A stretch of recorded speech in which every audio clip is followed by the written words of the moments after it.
What's up, YouTube? How you guys doing today? Happy Tuesday. Hope you guys are having a great day today.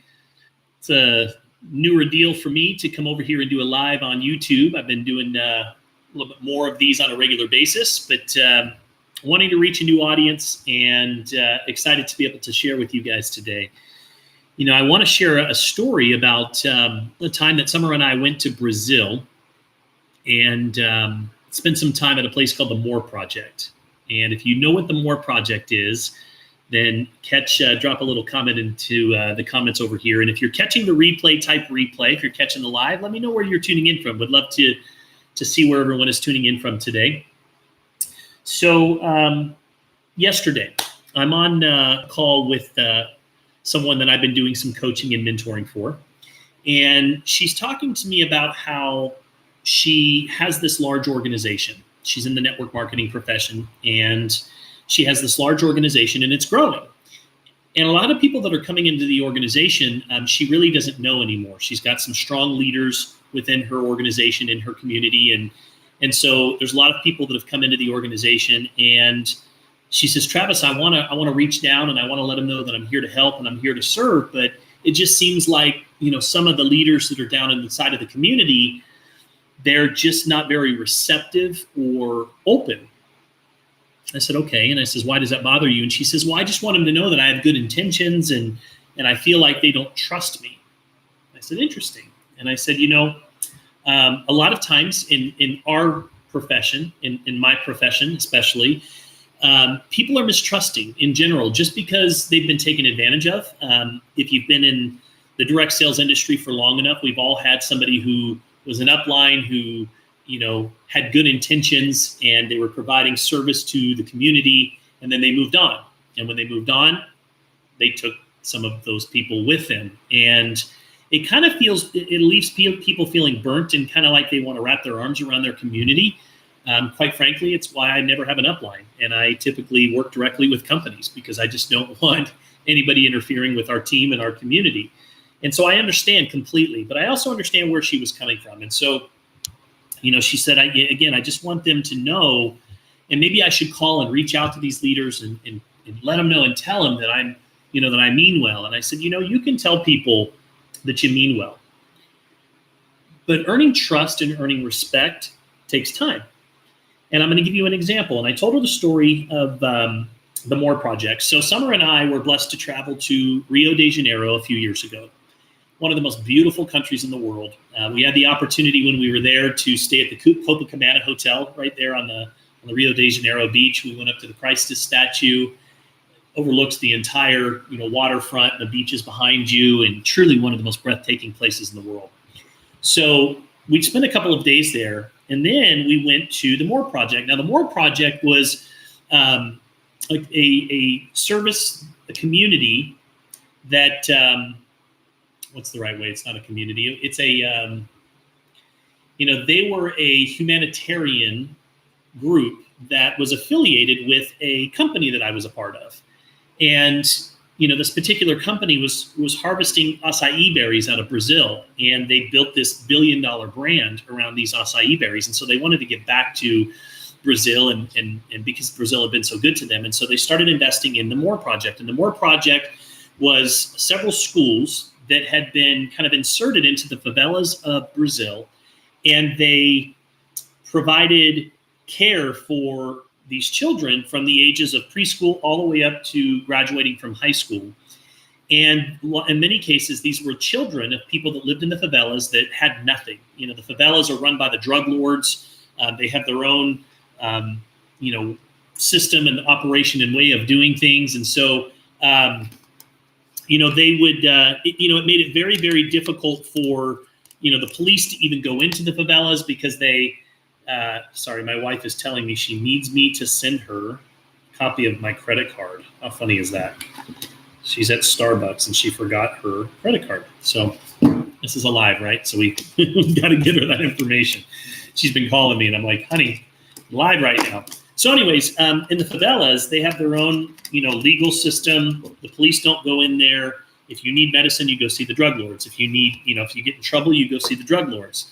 And that's just how it works. Unfortunately, the children that are raised in that environment, there's a cycle of poverty. The only people that break that cycle are the drug dealers. And so by the time they're 11 or 12 years old, what are they doing? They're dealing drugs on the streets. And then by the time they're 12 or 13, they're lieutenants serving the drug lords. And many of them don't live beyond 14, 15 years old. It's sad. And so Summer and I went and we spent some time at the Moore Project working with these children. And what I noticed when I first arrived at the favelas was that the building was completely, if you look in the neighborhood, it's, there's literally drug dealers on the corners, graffiti everywhere. It's what you would imagine in a very, very poor community. We left the beach and got into a cab and started driving inland. And after about 45 minutes of driving, Summer and I actually were getting a little bit nervous. Like, we're thinking, okay, where are we at? So we end up getting there, and I noticed that there is graffiti everywhere except on the walls of the favela, of the Moore Project, the schools. And the school was housed right at the base of the road that went up to the favelas. And literally they had, the first layer of security, which were younger children. And then they had their lieutenants as the second layer of security. And then the drug lords set up a little bit higher. And if you wanted to buy drugs or whatever the case might be, you'd have to go through and they would radio up. And why do they put those kids out front? Because they're the first ones that are going to be arrested or attacked if rival gangs or things come by. So it's really a sad environment situation. And so literally we're standing right there where that first layer is. And right next to that is where the Moore Project is housed. And it's got this beautiful painting of all these children and they're smiling on the walls, no graffiti.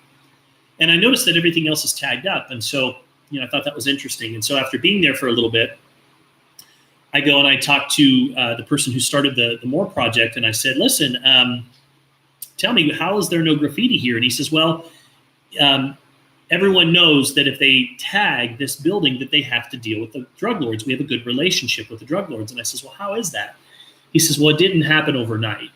He said, in the beginning, we had to, they didn't trust us. They've had a lot of outsiders and political figures that have come in and they wanted the vote of these individuals. And so they make all these promises and they get the votes and then they disappear. And he said, so they're very mistrusting. And he said, so we started by just serving soup on Mondays.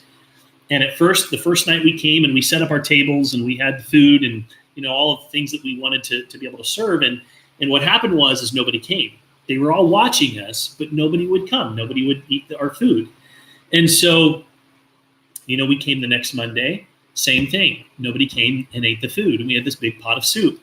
Well, eventually, people are hungry, right? They're starving. Many of these people are homeless. And so eventually, the next time they came, they had a few people that came over and ate the soup and thanked them. And pretty soon their friends came back. And, pretty soon they had a line of people that were waiting to have this soup. And they said that they had to serve soup in this community for a period of a couple of years before they really could gain the trust and the respect of the people that were in the favelas. And after a few years, they got to know and developed relationships with all of the people that ran those neighborhoods. And they developed friendships and they earned their trust. They earned their respect. It wasn't something that happened overnight. And eventually they said, look, we want to open up a school or a community center that will serve the children of the favelas. And their entire goal is to break that cycle of poverty.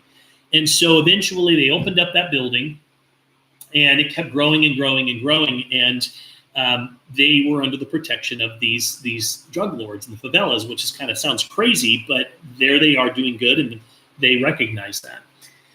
So how does that have to do, or what does that have to do with leadership? What does that have to do with life lessons? When I was sharing this story with this woman that I was coaching, I explained to her that you don't just earn someone's trust and respect just because of certain words that you might share with them, in one day. It takes time. I've been doing free coaching calls and online trainings for 10 years. I've done a freedom call. We call it the freedom call every Monday night for over 10 years. And I do that because I want people to know that I'm consistent, that they can count on me. And that when they do plug into what it is that I'm doing, that they're going to get some kind of value, that they're going to be uplifted in some way. They're going to get some type of encouragement. And over time, people know that I have good intentions, that I'm not here to try and, pillage anyone's organization, that I'm just here to serve.